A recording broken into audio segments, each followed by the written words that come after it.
once again welcome back to one and only Essential and Canadians। I thought यार अभी तक आपने ये वाली न्यूज को कवर नहीं किया होगा। डेट इज आपके जो आर्मी चीफ हैं, ठीक है, उपेंद्र द्विवेदी सर, वो रिसेंटली अभी नेपाल की विजिट पे गए थे, ठीक है। एंड क्योंकि यार इस न्यूज को इतना ज्यादा कवर भी नहीं किया गया बिकॉज आपकी अभी मोदी जी की 5 डे विजिट चल रही थी, तो that is more highlighted in the news. But मैं यार इसको कंसिडरली मॉनिटर कर रहा था due to a specific reason. मैं आपको वही बताने वाला हूँ, स्पेशली यार गोरखा राइफल्स वाला, ठीक है। मतलब गोरखास विल ज्वाइन और नॉट। आपको पता होगा क्या अग्निपथ स्कीम के बाद अभी तक गोरखास ने इंडियन आर्मी को ज्वाइन नहीं किया है। सो बात करेंगे उससे रिलेटेड अगर कोई डेवलपमेंट होती है। By the way this video is most important for your SSB perspective, ठीक है। एंड अभी आज देख सकते हैं, कल का आर्टिकल है इंडिया टुडे का। Indian army chief concluded 5 day visit of the Nepal strengthening bilateral ties, ठीक है। तो कंप्लीट 5 डे की विजिट थी एंड शायद संडे को ही आ रखे हैं वो, ठीक है। General Upendra Dwivedi chief COAS chief of army staff concluded a 5 day visit Nepal to strengthening India Nepal defence ties through strategic discussion and the cultural exchanges, ठीक है। तो और टोटल 6 से 7 इंपॉर्टेंट की हाईलाइट्स है जो आपके एग्जाम के पर्सपेक्टिव से आपको याद रखनी है। So we will cover general Upendra Dwivedi chief of army staff Indian army return to the India Today after a resounding successful 5 day official visit to the Nepal. The visit, which exceeds all stated objectives, further solidifies and the robust defense cooperation, cultural ties, and the mutual respect between the two nations. It underscored the shared commitment of the Indian and the Nepalese armies to foster peace, security, and the partnership of the region. ठीक है, आपको पता होना चाहिए कि Nepal and India के ties और countries से मच बेटर कंडीशंस में है, ठीक है। हमारे यहाँ पे हम बिल्कुल एकदम एक कंट्री नहीं, एक दिस इज समवॉट लाइक कि एक ही कंट्री है इंडिया और नेपाल, ठीक है। कुछ ऐसे टाइज थे, कुछ ऐसे रिलेशन थे, बट एज ऑफ नाउ काफी ज्यादा चेंजेस आ चुके हैं। तो we will cover each and everything. हालांकि जब हमारे चीफ गए हैं तो नो डाउट उनको काफी अच्छा ऑनर दिया गया है, काफी अच्छा जेस्चर दिया गया है। जैसे कि हमारे जो टाइज हैं इंडिया और नेपाल के साथ, जो भी हम जेस्चर्स एक दूसरे के आर्मी को शोकेस करते हैं, आर्मी के चीफ्स को शोकेस करते हैं, तो वो किए गए हैं, ठीक है। आपको पता होना चाहिए कि कभी भी अगर आर्मी चीफ आते हैं, नेपाल के आर्मी चीफ अगर इंडिया में आते हैं या फिर इंडिया के आर्मी चीफ अगर नेपाल जाते हैं, तो उनको ऑनरी रैंक दी जाती है ऑफ दैट कंट्रीज चीफ, ठीक है। तो हमारे आर्मी चीफ को भी दी गई है। देखो सबसे पहले यही है and the major development conferred honorary general rank, ठीक है। ये जनरल रैंक जो उनको दी गई है, वो जनरल रैंक नेपाल की जो सबसे हाईएस्ट रैंक होती है, ठीक है। नेपाल के जो आर्मी चीफ की सबसे हाईएस्ट रैंक होती है ना। तो वो बोल सकते हैं कि एक लक के थ्रू दोनों सेम ही है। हमारे यहाँ पे जनरल होती है, उनके यहाँ पे भी जनरल है। तो वही हमको ऑनरी रैंक दी गई है हमारे जनरल उपेंद्र द्विवेदी सर को, ठीक है। So general Upendra Dwivedi COAS was conferred of the honorary rank of the general of the Nepalese army, ठीक है, by the right honourable president. ये आपके ऑनरेबल प्रेसिडेंट जी है वहाँ के, ठीक है, Shri Ramchandra at the Seetal Niwas, Kathmandu. This unique tradition underscores the deep-rooted historical and cultural ties between the Indian and the Nepalese army, ठीक है। तो ये कल्चरल टाइज 18 से चला आ रहा है, ठीक है, 1800 से लेके चला आ रहा है, ठीक है। आगे कुछ अब देखो बॉस, आफ्टर दिस बजट ना, इसके बाद एक ऑफिशियल, ये 24 नवंबर को एक ऑफिशियल मिनिस्ट्री ऑफ डिफेंस के थ्रू एक ऑफिशियल बोल सकते हैं कि एक पेपर टाइप रिलीज किया गया, जिसमें मल्टीपल चीजें दी हुई थी, ठीक है। उससे मैं आपके हाईलाइटेड ढाक ले गया हूँ। ये 1:12 PM पे पब्लिश की गई थी। सबसे पहला है ट्रिब्यूट एट द वीर स्मारक। अच्छा ये क्या चीज है यार, आप समझ सकते हो, स्मारक जैसे बोले जाते हैं तो सोल्जर्स से रिलेटेड होगा, ठीक है। तो the COAS is a solemn ceremony paid his tribute to the Nepal's brave hearts by laying a breath at the Veer Smarak Tundikhel, ठीक है। Later he reviewed and impression guard of honour at the Nepalese army headquarters. तो उनको Nepal army headquarters में इनको God of honour भी मिला। And जो आप ये देख रहे हो ना, ये वर्ड था यहाँ पे व्रत। व्रत एक क्या होता है, एक टाइप का ये फूल टाइप का, ठीक है, वो के समथिंग डिफरेंट एंड उसी जैसा कुछ इसको ब्रेथ बोलते हैं। जो भी हमारे वीर सिपाही वगैरह होते हैं उनके ऊपर ये उनको टाइप ऑफ जेस्चर शोकेस किया जाता है। तो हमारे उपेंद्र द्विवेदी सर ने किया, आप देख सकते हो, ये हॉकी मैचेस है, ठीक है। आगे बात करते हैं strategic discussion with the Nepali army. अच्छा, नेपाली की जो आर्मी के चीफ है उनसे भी मल्टीपल डिस्कशन हुए कि हम कैसे पीस की तरफ जा सकते हैं, कैसे हार्मनी को आगे ले जा सकते हैं, दोनों कंट्रीज के टाइज कैसे बेटर हो सकते हैं। अच्छा, मैंने ये सारी स्लाइड्स इंक्लूड कर दिया, तो अगर आपको इस स्लाइड्स भी टेलीग्राम पे मिल जाएंगी। So if you want to study each and everything तो आप कर लेना, बाकी मैं थोड़ा पढ़ देता हूँ। Strengthening India Nepal ties was the central theme to visit general Upendra Dwivedi sir. And जो वहाँ की कॉन्ट्ररी है, मतलब जो उनके कॉन्ट्ररी नहीं, जो उनके काउंटर पार्ट है, मतलब सेम रैंक पे है, ठीक है, वो है आपके जनरल अशोक राज, ठीक है, जो नेपाली के आर्मी चीफ है। And discussed aspect of the mutual interest, averages of the strength, bilateral defence cooperation. The COAS was briefed by the director general of the military operations of the Nepali army and engage in the high level discussion with the other senior military leaders. I don't think कि इसमें आपको कुछ बताने वाली ऐसी चीज है। These discussions focused on the enhancing military bonds, joint exercises, training cooperation and capability in development, reinforcing and the shared commitment to the global peace and the security. As a gesture of the friendship between the two armies, the Indian army presented valor mount horses and senator dogs to the Nepali army. अभी एक चीज है, आपको पता होना चाहिए कि हमारे आर्मी में horses and dogs, specially dogs are taken as a soldiers, जितनी ही वैल्यू उनको दी जाती है, ठीक है। सो उस टाइप के एक टाइप का जेस्चर शो किया गया है इंडिया की तरफ से भी, हम क्योंकि हम भी अपनी फ्रेंडशिप को आगे कंटिन्यू रखना चाहते हैं, तो एक टाइप का हमने भी यहाँ पे जेस्चर शो किया है। आगे strategic discussion and with the Nepali army strengthening India and Nepal ties, central theme of the visit. ठीक है, general Upendra Dwivedi sir, same ऊपर का नीचे सेम लिखा हुआ है। ठीक है, आई थॉट पीपीटी वाले भैया ने एग्जैक्टली सेम लिख दिया। Cultural and the social bonds, the CEO has experienced first hand the unique culture and the social bonds between the two countries and their armies, increased cultural exchanges between the Indian army and the Nepalese army were also discussed, recognizing their importance, strengthening bilateral ties। ठीक है, ये है आपके नेपाल के chief Ashok sir. ठीक है, addressing the army command, अच्छा हाँ ये इंपॉर्टेंट है, जो हमारे जनरल उपेंद्र द्विवेदी सर हैं वो वहाँ पे भी गए थे। आपका जो सेवापुरी करके एक जगह है वहाँ पे, ठीक है, वहाँ पे आर्मी कमांड करके एक स्टाफ कॉलेज है, वहाँ पे उन्होंने अपनी एक स्पीच दी है। स्पीच किस पे रिलेटेड थी, ये यार स्पीच आप अगर चाहो तो यार स्पीच को सुन सकते हो, this is available on the multiple YouTube channels. ठीक है, तो दिस इज अ ग्रेट, जहाँ पे आपको बताया गया है the changing character of the war. ठीक है, वॉर कैसे चेंज होती है, क्योंकि आपको पता होना चाहिए कि as of now people to people are not fighting each against each other. ठीक है, at the time war has a multiple aspects, जैसे आपका केमिकल वॉर हो गया, ठीक है, बायोलॉजिकल वॉर हो गया, इंटेलिजेंस के थ्रू आपका वॉर हो गया, ठीक है, जैसे एआई वॉर बोलते हैं, फिर डिजिटल वॉर बोलते हैं। तो मल्टीपल एस्पेक्ट पे वॉर होने लगता है। इसी के साथ आपको पता होना चाहिए एक ड्रग वॉर करके भी होता है। ठीक है, अगर आपको अगर किसी कंट्री को हराना है तो आप वहां पे सॉरी स्पेलिंग गलत होगी, ड्रग वॉर करके क्या होता है कि आप कोई भी ऐसी एडिक्टिव चीज वहां की यूथ को आदत लगा दो। ठीक है, वहां के आप यूथ को आदत लगा दो, जिससे क्या अगर यूथ बर्बाद होगी तो ऑब्वियसली बात है आगे जाके इन लॉन्ग टर्म में उस कंट्री को बहुत ज्यादा दिक्कतें आने वाली है। He emphasized on the strengthening and the deepening the engagements of the mutually building the competitiveness and capabilities of the both army, दोनों आर्मीज कैसे आगे बढ़ सकती है उसके बारे में बात की गई है। इसी के साथ जो आपकी नेपाल एंड इंडिया की जो एक्सरसाइज होती है, मिलिट्री एक्सरसाइज, उसके रिलेटेड भी बात हुई थी कि मिलिट्री एक्सरसाइज भी हम कंटिन्यू करेंगे, एंड आई थॉट कि दिसंबर तक शायद वो हो भी जाए, मतलब दिसंबर में शायद कंडक्ट भी करा लिया जाए। इसके साथ एक और जो इंपॉर्टेंट था ये है वो बहुत इंपॉर्टेंट। ठीक है, इस इंपॉर्टेंट पे मैंने स्टार्ट लगा दिया, डेट इज वेटरन्स एंगेजमेंट। ठीक है, तो वेटरन्स के साथ काफी ज्यादा बातचीत हुई है, एंड एक प्रॉपर उससे रिलेटेड एक प्रॉपर ये इस टाइप का ना बोल सकते हैं पेज रिलीज किया गया था, उसी वो जो मिनिस्ट्री ऑफ डिफेंस की तरफ से जो फाइनल फाइल रिलीज की गई थी। ठीक है, तो उसमें लिखा था the COAS attended an ex serviceman rally at the pension paying office in the Pokhara, जो पोखरा में था, interacting with the Gorkha veterans and the Veer Naris of the Indian army, जो इंडियन आर्मी के वहां पे वीर नारीज है उनसे भी मुलाकात हुई। The bond between the veterans and the Indian army were very visible and the thrilling, reflecting their strong ties. The COS lauded the role of the veteran in civil society, acknowledging their contribution across various fields। ठीक है, तो different field में जितनी भी आपकी Indian females हैं, ठीक है, और वहाँ के जो भी वेटरन वगैरह हैं, क्योंकि उन्होंने यहाँ पे बताया था कि वेटरन सोल्जर्स की कितनी ज्यादा इंपॉर्टेंस होती है इंडियन आर्मी। ठीक है, सो इससे रिलेटेड बात की गई थी। A heartfelt moment during the rally was his interaction with the subedar major, you year है, ठीक है, subedar major and honorary captain Gopal Bahadur Thapa, retired of the 18th battalion Jammu and Kashmir rifles, the subedar major of his own unit. ठीक है, ये important बात है कि वो उन्हीं की यूनिट से थे। Showcasing a personal and emotional connection with the veterans, he also retired the government of the India's unwavering commitment to their welfare, including the announcements of an increasing the number of the ECHS implant hospitals, besides addition of the two ECHS polyclinics, one each at the Bhutana and the Dungadi। अगर in case यार pronunciation गलत हो then please forgive me. These initiatives in the reflection of the government of India and Indian army resolve towards the welfare of the veterans. अब ये कहना क्या चाह रहा है, सिंपल सी बात है बॉस, वेटरन्स के साथ न्यू टेक्नोलॉजी को इंट्रोड्यूस कर देना, जो कि आपकी ECHS है। अगर आप कहोगे तो इससे रिलेटेड भी मैं प्रॉपर एक वीडियो बना दूंगा, व्हाट इज ECHS। ठीक है, सो इससे रिलेटेड बोला गया है कि 2 क्लिनिक टाइप्स होने चाहिए, ठीक है, जहां पे मल्टीपल फैक्टर्स को वहां पे कोलैबोरेट कर सकें। ठीक है, जहां पे होना चाहिए बुताता में एंड दुंदागाड़ी में, दुनगथी गाड़ी में। ठीक है, आगे बात करते हैं।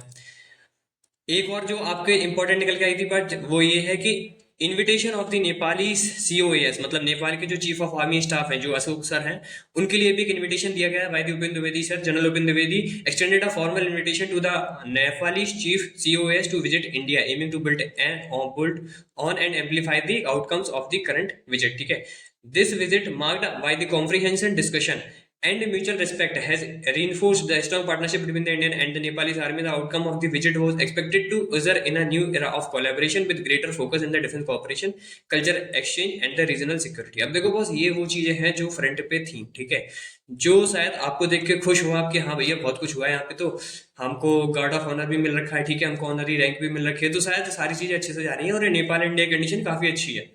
बट रियलिटी कुछ और ही है, ठीक है, उससे रिलेटेड भी बताऊंगा। ये कुछ यार फोटोज रिलीज की गई थी ऑन डेट प्रेस ओनली, ठीक है, मतलब जो मिनिस्ट्री ऑफ डिफेंस की तरफ से कंप्लीट फाइल आई थी ना, उसी में ये पिक्स थी चार, ठीक है।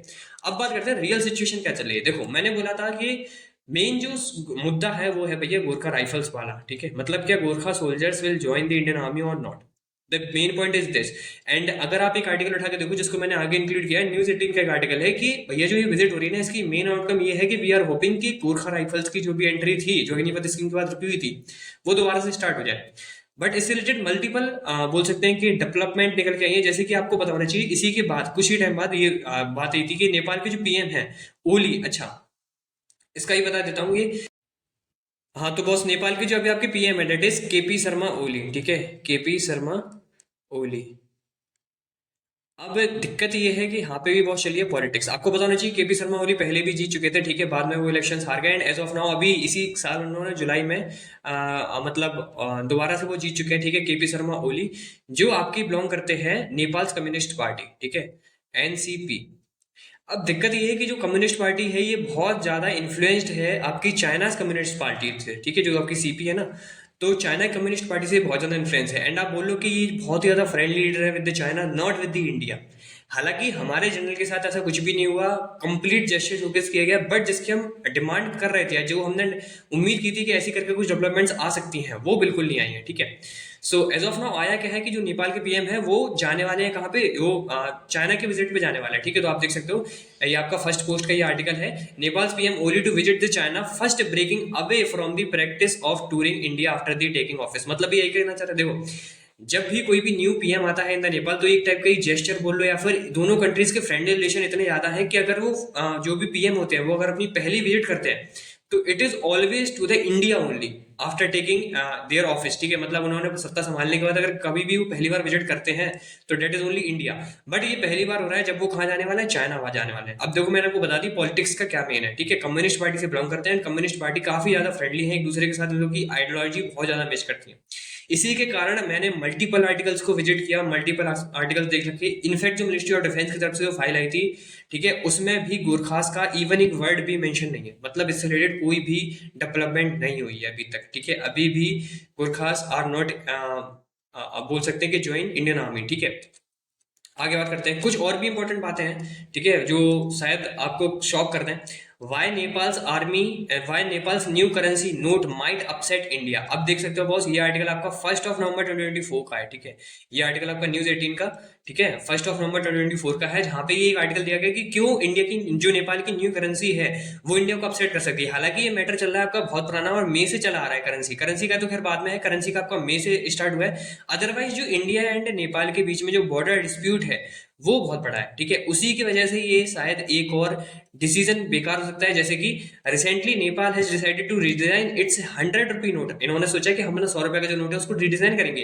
However this decision has led to a tension between the Nepal and India. This is because to the country map printed on the Nepal's currency. जो कंट्री का मैप है वो नेपाल की 100 रुपए की करेंसी पे प्रिंटेड होगा, including disputed areas of the border between the neighbouring countries. And जो मेन पार्ट है वो ये है क्योंकि इसके नोट में डिस्प्यूटेड एरिया इंक्लूडेड है। वो डिस्प्यूटेड एरिया एक जंक्शन है, जंक्शन किसका है, चाइना का, इंडिया का, एज वेल एज नेपाल का। हालांकि चाइना उस पर कुछ भी क्लेम नहीं करता है, इंडिया एंड नेपाल के बीच में मेन बोल सकते हैं कि जो डिस्प्यूट है, ठीक है, उससे रिलेटेड मैं अभी जस्ट आफ्टर दिस स्लाइड बात करने वाला हूँ। आप समझो कि कितनी ज्यादा पॉलिटिक्स चल रही है यहाँ पे, कि जो आपको जैसे अगर 100 रुपीज का, चलो मान के चलते हैं, जैसे प्रिंट कराना भी है, तो आप समझ रहे हो प्रिंट कराने का जो टेंडर बोल सकते हैं, जो टेंडर दिया गया ना, वो भी चाइनीज कंपनीज के पास है। देखना चाइनीज कंपनीज, ये आर्टिकल है आपका, ठीक है, द टाइम्स ऑफ इंडिया का, एंड आर्टिकल की डेट इसमें मेंशन नहीं है। Chinese company wins contract to print Nepal's new notes with the revised map including India's region, ठीक है। जो इसमें इंडिया के जो रीजन नोट में इंक्लूडेड है ना, वो उससे रिलेटेड बात की जा रही है कि जो भी वो न्यू नोट प्रिंट होंगे वो कहाँ पे होंगे, चाइनीज कंपनीज को मिला उनका tender. Nepal central bank, Nepal राष्ट्र bank has awarded the contract to the China Banknote Printing and the Minting Corporation to design, print and distribute 300 million copies of the redesigned ₹100 banknote। समझ रहे हो, 300 मिलियन कॉपीज बनने वाली हैं। Its printing cost is estimated to be around US $8.99 million. This would amount to an average cost of 4.04 per note, ठीक है। The currency note will have a revised political map of the Nepal which includes the disputed area of the Lippu Lake, है ना, लिम्पियोद्रा and the काला पानी, ठीक है।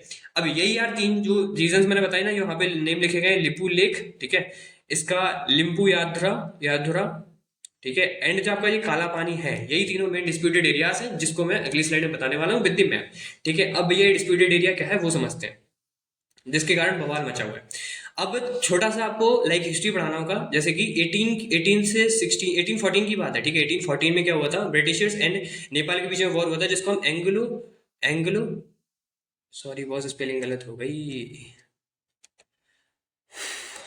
जिसको हम एंग्लो नेपाल वॉर के नाम से जानते हैं, ठीक है। एंग्लो नेपाल वॉर, इसमें होता क्या है, क्योंकि नो डाउट नेपाली उस टाइम पे काफी ज्यादा स्ट्रांग थे, एंड इन्होंने बहुत अपनी सतलुज से लेकर तीस्ता रिवर तक जितना भी एरिया आता है ना, वो सारा इन्होंने कैप्चर कर लिया था, क्योंकि यहाँ इनके पास गोरखास थे। बट ब्रिटिशर्स के पास बहुत बड़ी फौज थी, ठीक है, एडवांस वेपन थे, है ना, इक्विप्ड सिस्टम्स थे, तो इस वजह से ये फाइनली जीत जाते हैं। 1816 में आपकी एक ट्रीटी साइन होती है between the both of the warring parties, ठीक है, जो भी इसमें लड़ रही थी, जैसे कि British England and your Nepalese, ठीक है, उन दोनों के बीच में एक ट्रीटी साइन होती है। अकॉर्डिंग टू द ट्रीटी होता क्या है कि जो ये आपकी लेक, क्योंकि ये डिस्प्यूटेड जितना भी एरिया था ना, उन्होंने उस टाइम पे इतना इतना एरिया कब्जा कर लिया था, यहाँ का भी यहाँ, और ये सिक्किम वगैरह सब उसी में मिल चुका था। बट क्योंकि इंग्लैंड के बाद जब ट्रीटी हुई, तो उन्होंने बोला भैया आप ये सारा एरिया छोड़ के जाओगे, and best part of the treaty is that जब भी आप कभी हारते हुए ट्रीटी होती है, तो ट्रीटी होने के बाद जो भी आपसे पार्टी बोलती है, जो फ्रंट पार्टी जो भी होती है, वो आपको करना होता है। तो उस टाइम पे हुआ क्या, जो न्यू बॉर्डर लाइन बनी वो बनी यहाँ से, जो यहाँ से निकलती है महानदी, अब ठीक है, अब यहाँ से निकलती है महानदी। बट मेन जो रीजन है कॉज का वो ये है कि क्योंकि महानदी की दो ब्रांचेस हैं, ये रिवर ऐसे जाके आगे मिलती है, बट ये दो ब्रांचेस से होके निकलती है, दैट इज द दो ब्रांच। अब देखो आप यहाँ पे समझो, ये रहा पूरा डिस्प्यूटेड एरिया, दो ब्रांच में जो बोल रहा था ना वो ये रहे, दैट इज लिपू लेक जो यहाँ पे पड़ता है, ठीक है। इसके बाद ये पूरा एरिया नेपाल का है, एंड यहाँ पे रहा लिम्पी यात्रा, ठीक है। तो ये दो ब्रांचेस ऐसे निकलने के बाद फिर आपकी जो महानदी है, महानदी जिसे काला पानी, क्योंकि काला पानी इसलिए मतलब वहां पे बोलते हैं, ठीक है, ये आपकी महानदी का ही है। तो ये जो डिस्प्यूटेड एरिया है वो इसलिए है, आगे इससे रिलेटेड और भी बात करेंगे। अब क्योंकि ये दो ब्रांच निकलती है ना, तो होता क्या है, जब आपको बताना चाहिए कि मानसरोवर यात्रा जो चाइना में होती है, ठीक है, मैंने आपको बताया था इन द इंडिया चाइना वाली जब बात की थी हमने, तो उससे रिलेटेड यार यहाँ से एक उत्तराखंड से यहाँ से एक सीधे डायरेक्ट एक रोड बनाया गया बाय द इंडियन आर्मी। उसके बाद नेपाल ने बोला कि नहीं भैया ये हमारा एरिया है, आप इस एरिया में क्यों बना रहे हो, तो फिर उसके बाद ये मुद्दा उठा कि जो लिपू लेक है, क्योंकि उस अकॉर्डिंग टू दैट ट्रीटी जहां से ये नदी निकलती है, उस नदी के बाद जितना भी एरिया होगा वो नेपाल का होगा। नेपाल बोलता है कि भैया हम मानते हैं नदी इस वाले जंक्शन पॉइंट से, ठीक है, हम इस पॉइंट से मानते हैं कि जो लिम्पियोद्रा है नदी यहाँ से निकलती है, तो इसीलिए जो ये एरिया है वो हमारा होना चाहिए। वाइल इंडिया का कहना यह है कि हम भी उसी ट्रीटी को फॉलो कर रहे हैं। बट आप जो बोल रहे हो कि नदी यहाँ से निकलती है, जो महानदी है, नहीं भैया वो नदी निकलती है लिपू लेक से। अब आप देख रहे हो इतना पूरा एरिया डिस्प्यूटेड हो गया, एंड एरिया दोनों की कंट्रीज के बीच में एज ऑफ नाउ बहुत बड़ा डिस्ट्रीब्यूशन, बहुत बड़ा एक बोल सकते हैं कि डिस्प्यूटेड पार्ट बन चुका है, ठीक है। इसी के कारण ये सारी विवाद पड़ रखा है, क्योंकि ये दो ब्रांचेस हैं इस नदी की। अब दिक्कत ये है कि इसको सुलझाया कैसे जाए, ठीक है। आप बताओ अगर आपके पास कोई बेटर आइडिया हो, ठीक है। अब इसमें आगे देखो एक और आर्टिकल दिया गया, a 200 year legacy in the jeopardy by Nepalis Gorkhas में no longer service in the Indian army. अच्छा, मैंने वो गोरखा वाली जो आपको बात बताई ना, ये जस्ट उसके पहले का आर्टिकल आप देख सकते हो 21 नवंबर को, ठीक है। आई थॉट वो 20 को यहाँ से निकले थे उपेंद्र द्विवेदी सर, एंड 24 को वहां से वापस आया, ठीक है। सो 5 डे विजिट थी पूरी, एंड उसी दिन ये आर्टिकल 21 को ये आर्टिकल रिलीज हुआ था, जिसमें ये बोला गया था कि हम वी आर होपिंग कि कुछ बेटर न्यूज निकल के आ सकती है related to the Gorkha rifles. So the situation brought increase attention to the upcoming visit of the army chief general Upendra Dwivedi to Nepal. The visit has sparked hopes that it might pave the path of the renewal of the recruitment agreement between the two nations, ठीक है। हालांकि इन्होंने कहीं पे भी directly mention नहीं किया, नीचे किया है मेंशन, बट इस लाइन को आप देख के समझ गए कि ऑब्वियसली बात है ये गोरखास की बात कर रहा है। However, experts suggested that this is ultimately a matter of the diplomatic negotiations between the governments of the India and the Nepal, with the army chief's visit may influence discussions. It is unlikely to a decision factor in overturning Nepal's policy on Gorkha recruitment, ठीक है। So I thought I have covered each and everything, and this is your last slide. Whatever your opinions regarding this, and क्या आपको इस article से पढ़ना अच्छा लगता है with a lot of research, जिसमें आपका देखो इंडिया नेपाल पूरा का पूरा रिलेशन कवर्ड हो गया, दोनों के बीच में डिस्प्यूट क्या है वो भी कवर्ड हो गया, जो कि काफी टाइम से चला रहा था। मैंने कंप्लीट ट्रीटी के बारे में डिस्कस किया, एंड जो अभी डेवलपमेंट हुई है, चाइना के क्या सिचुएशन है, नेपाल की क्या सिचुएशन है, we have covered each and everything, ठीक है। वट एवर योर फीडबैक यार, please give it on the comment section.